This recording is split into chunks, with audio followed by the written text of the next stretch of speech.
Hello. Il fait chaud, donc on est de retour à l'intérieur dans mon décor. Et aujourd'hui, comme je l'ai teasé depuis plusieurs semaines maintenant, on fait une vidéo un petit peu spéciale, puisque déjà c'est un sujet que je n'ai jamais abordé sur cette chaîne, et de deux, je vais pas être toute seule, j'ai un guest. Et il faut savoir que c'est un guest qui est très difficile à avoir, qui n'est pas disponible très souvent, mais j'ai réussi à l'avoir aujourd'hui rien que pour moi. Et j'ai hâte de vous le présenter. Mais avant tout, on va parler un petit peu de tout dans un nouveau décor. Bienvenue dans ma cuisine. Du coup, aujourd'hui, on va mélanger la Corée et les dramas en faisant des recettes inspirées de dramas coréens. Et comme je vous l'ai dit, je ne fais pas ça seule, je fais ça avec un guest qui vient de très très loin et qui est très très occupé en ce moment, donc je suis très reconnaissante qu'il soit là. C'est mon papa. Hello. Pour la recette d'aujourd'hui, je me suis inspirée de ce livre et j'ai choisi 4 recettes. On a donc 2 recettes salées et 2 recettes sucrées que je vais présenter petit à petit. Et elles sont inspirées de 4 séries et films coréens.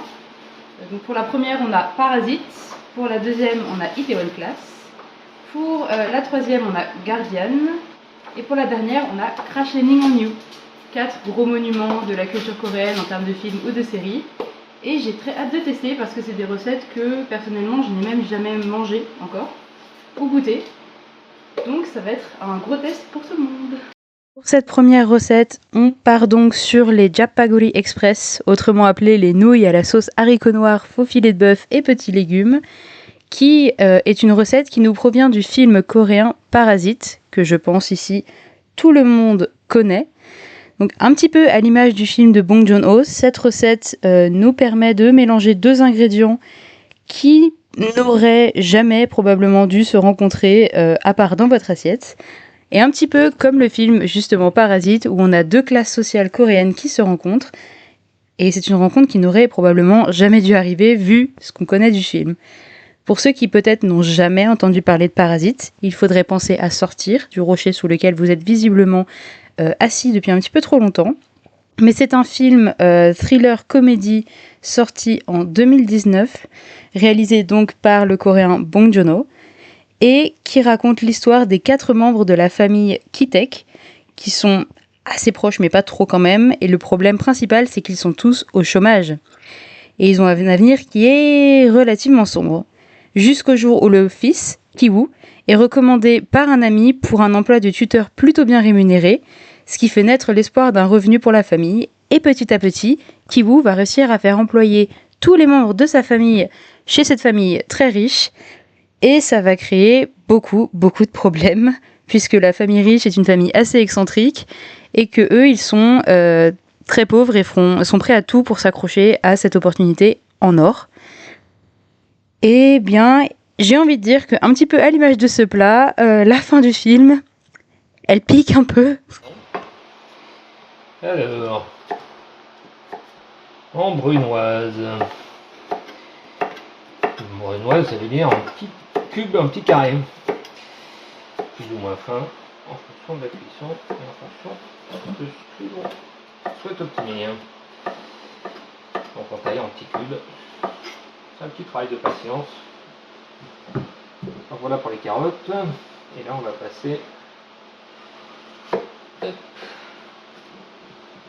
aux légumes suivants, c'est-à-dire la courgette. Donc là, on va tailler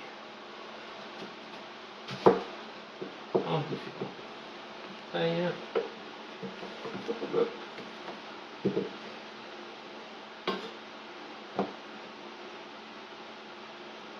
En deux, ce sera quand même beaucoup plus simple.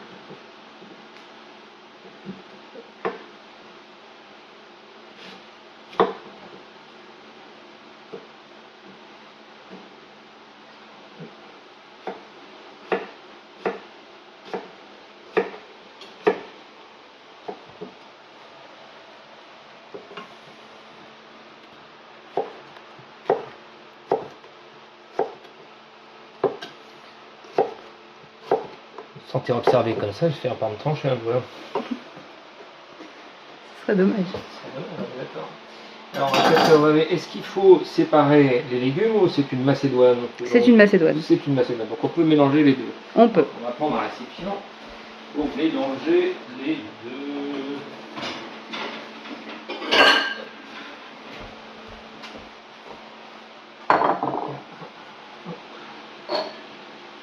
On va avoir quelque chose, un plan de travail propre, qui permet quand même de mieux travailler.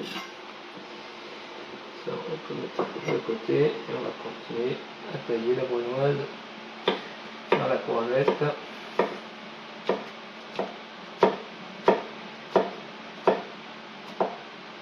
Et voilà.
Paraît bien.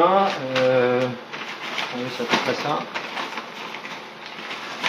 Donc on n'est pas non plus des gros mangeurs. Voilà, ça paraît bien. On est encore moins d'ébullition de toute façon.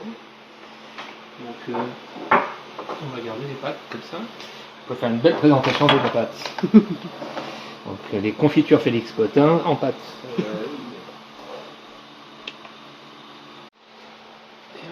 Effectivement, retirer la graisse autant faire se peut. On va garder ça pour la deuxième recette. On va prendre un petit peu et on va absorber le surplus de gras de manière à n'avoir que la viande. On va prendre un tout petit peu plus le sous-lapin. Pas de marque commerciale s'il vous plaît. Voilà. Ça, on a bien, on a bien absorbé le gras et on va donc incorporer ça, ces belles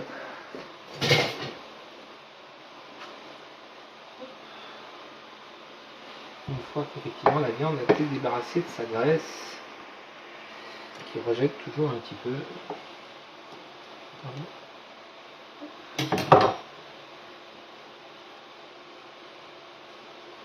Voilà, de manière à ne pas avoir de graisse saturée dans cette recette, ça va être beaucoup plus digeste.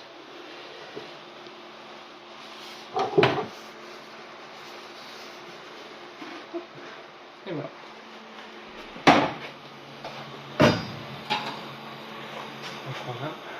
Donc j'ai incorporé les deux. Regardez-moi si c'est beau. Toutes ces couleurs. Magnifique.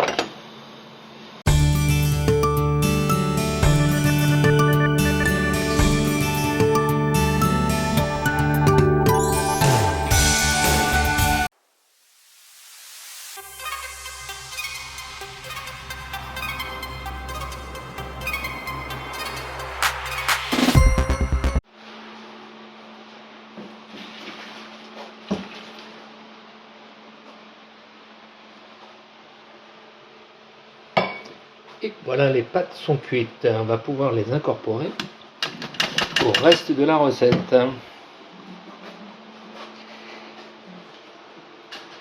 Et bien, allons-y. Voilà.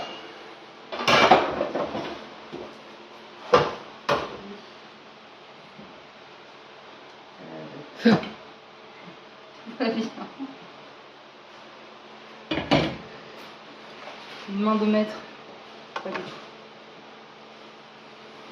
Je pense effectivement là on a suffisamment de quoi manger pour 4, même à mon avis. Pour 18. Il y a plus que ça. Je pense qu'on a prévu pour un régiment de l'armée. Sachant que de toute façon on va pas manger très très chaud parce qu'il fait chaud déjà. C'est très très chaud. C'est ça. Non, tu vois, c'est. On va prendre les légumes avec notre cuillère pour effectivement avoir quelque chose. La limite, il faudrait même mettre les pâtes peut-être à part, de manière à servir les pâtes et après servir au-dessus. Je pense que ça pourrait être une bonne solution.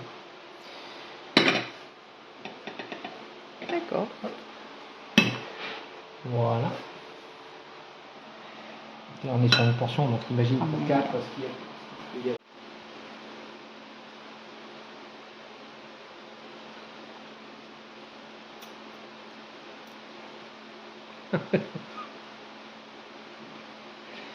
C'est pas trop épicé, c'est super bon.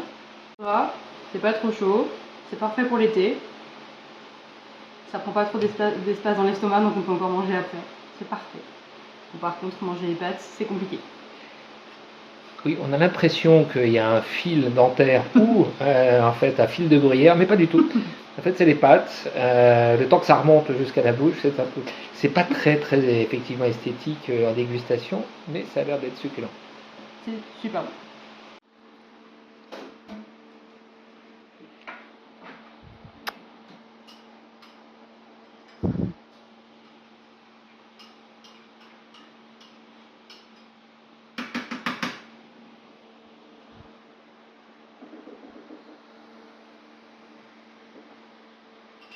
Deuxième recette, on part sur une recette qui est beaucoup plus rapide à préparer et ça tombe bien parce qu'elle est également inspirée d'un format qui est beaucoup plus rapide qu'un film puisqu'il s'agit d'une série et c'est Itaewon Class. Pour ceux qui ne connaîtraient pas Itaewon Class, pareil, je vous encourage vivement à sortir du caillou sous lequel vous semblez assis. Mais du coup, pour le plat d'aujourd'hui, on parle donc des nouilles sautées de Monsieur Jang qui se composent de poitrine de porc et de pousses de soja sautées. Et oui, si vous êtes comme moi, vous avez été surpris par le fait que ça s'appelle des nouilles sautées, mais qu'il n'y ait pas la moindre trace de nouilles dans ce plat. Il faut savoir que c'est un classique du Pojang Matcha, qui est la street food coréenne, et le nom du plat est le Sukju Samgyeopbokkeum, qui n'est pas si facile que ça à prononcer. C'est un plat très populaire, notamment à Itaewon, et il s'accompagne généralement, ou en tout cas dans les dramas, d'une dizaine de bouteilles de soju, parce que visiblement il est plutôt bon d'éponger ce plat avec du soju. Pour ce qui est de la série, pour ceux qui ne la connaîtraient pas, on suit donc un jeune homme qui s'est retrouvé en prison suite à une affaire de harcèlement scolaire et qui, en sortant de prison, décide d'ouvrir un restaurant dans Itaewon. Et il est rejoint par Yoo Ji-soo, qui est assez populaire sur les réseaux sociaux et qui donc rejoint le restaurant en tant que manager. Et c'est une comédie romantique, même si j'ai trouvé que la romance était plutôt belle. L'oignon. avec les décors. Ça va cuire très vite. Ça commence déjà à sentir super bon. Voilà, et on remet le feu à fond. Et les pousses de soja aussi. Oui. Tenez, si vous mettez...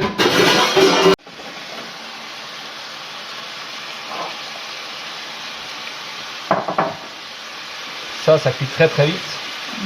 Faut pas les faire, faut les garder un peu croquants d'ailleurs les pousses de soja. Il faudrait. Non. Oui. Donc ensuite on mélange un peu d'huile de sésame et de sauce soja. Hop.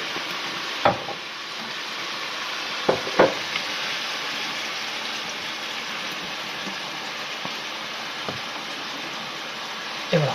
Ensuite on continue la cuisson pendant 2 minutes en remuant. Et on sera prêt. C'est un plat qui va très vite finalement. Très rapide. Très rapide. Il faut garder, je pense, le soja un peu croquant. Donc il faut cuire très vite, très sur le vif.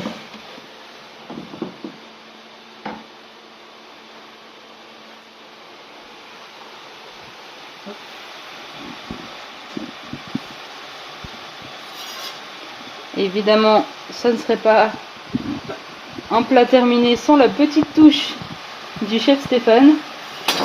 Ah oui, des herbes, rapporter de la couleur, rapporter effectivement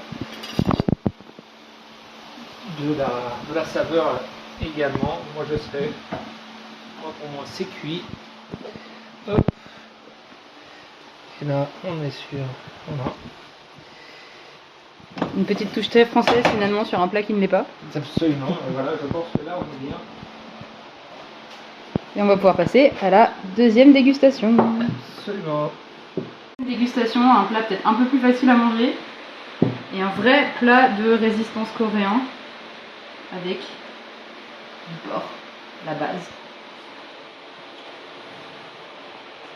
Miam. Super bien cuit, comme toujours. Et les pousses de soja. Est-ce que les pousses de soja sont encore croquantes? Elles sont parfaitement croquantes. Super. Et le porc est fondant, lui? Le porc est fondant, le soja est croquant, le plat est bon. D'accord. Pas trop salé parce que avec la sauce soja, on a tendance pas un peu trop trop salé, contrairement à ce qu'on pourrait penser. Et on n'a pas salé du tout parce que le porc c'est déjà un peu salé. Et c'est un plat qui est vraiment bon. Et c'est un plat qui vient d'un de mes dramas favoris en plus, donc je suis ravie. Et ça va très très vite à cuire, c'est très rapide, super rapide à faire. Et tous les ingrédients sont trouvables dans les commerces qui sont près de chez vous. Il n'y a pas besoin d'aller dans des commerces coréens, à part peut-être pour la sauce soja. Et encore. Donc on peut vraiment faire ça à la maison, pas besoin de faire des tripes chez Kmart. Malheureusement, on va partir sur un fail pour le dessert qui devait être normalement du riz sucré. Mais le riz que j'ai choisi visiblement n'a pas coagulé pour faire une jolie galette. Donc c'est un fail pour cette recette. Pour cette troisième recette et la dernière, puisque malheureusement la troisième précédente a raté, il s'agit du banana milk qui je pense est une des recettes les plus connues, que ce soit via la K-pop grâce à Jungkook de BTS, qui est majoritairement connu pour son amour pour le banana milk, ou dans le monde des K-dramas, car oui, cette recette nous provient d'un K-drama et il s'agit de Guardian. Encore une fois, si vous ne connaissez pas Guardian, toujours pareil, le rocher, c'est quand même un des K-dramas les plus connus, je pense, de Corée du Sud, puisque du coup, on suit une jeune fille qui se découvre être la fiancée d'un gobelin. Et le gobelin en question n'a qu'un seul but dans la vie, c'est que quelqu'un puisse lui retirer l'épée qu'il a plantée dans la poitrine afin de pouvoir mourir. Et la seule personne à pouvoir le faire, c'est justement la fameuse fiancée. Donc c'est une histoire absolument tragique, mais absolument magnifique. Je pense un de nos premiers K-dramas pour beaucoup, et un K-drama qui a marqué énormément de gens. Et le banana milk, j'avais un peu peur que ce soit indigeste, mais c'est probablement ma nouvelle boisson préférée pour les... L'idée qu'on peut mettre du lait entier, ou de soja, ou d'amande, ou de lait que vous voulez. Donc une fois qu'on a notre mixture, On va aller mettre ça dans le blender, si ça veut bien fonctionner. Voilà, le blender qui est... Il est où? Là, il est là. Pardon, je ne vois plus rien sur le toit. Voilà.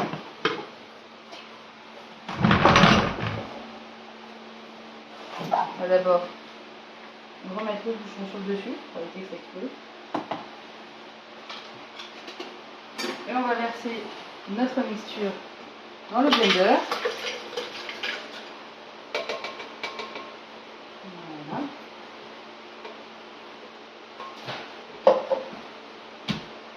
Je vais vous épargner le son, mais ensuite on shake. Vu que notre troisième recette a raté, on s'est dit qu'on allait prendre notre quatrième recette et qu'on allait tester autre chose. Donc on a pris nos restes de lait à la banane et on les a mis dans des moules à glace qu'on va mettre au congélo. Et on va tester si le lait à la banane, ça peut donner des glaces qui sont rafraîchissantes et agréables pour l'été. Et c'est le clap de fin pour cette vidéo. J'espère vraiment qu'elle vous aura plu. C'était super fun et super bon à faire. La preuve, j'ai encore mon petit lait à la banane. Toujours très bon. J'espère que le fait d'avoir un guest vous a plu. Moi, j'ai trouvé ça super fun de faire ça tous les deux, sachant qu'en plus, mon père a toujours voulu se lancer un peu sur les réseaux pour la cuisine. Et il a toujours hésité entre TikTok ou YouTube. Donc peut-être, qui sait, que cette vidéo lui aura donné envie de se lancer sur YouTube.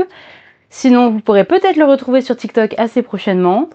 Et nous, on se retrouve dans 2 semaines pour une prochaine vidéo. Bon été!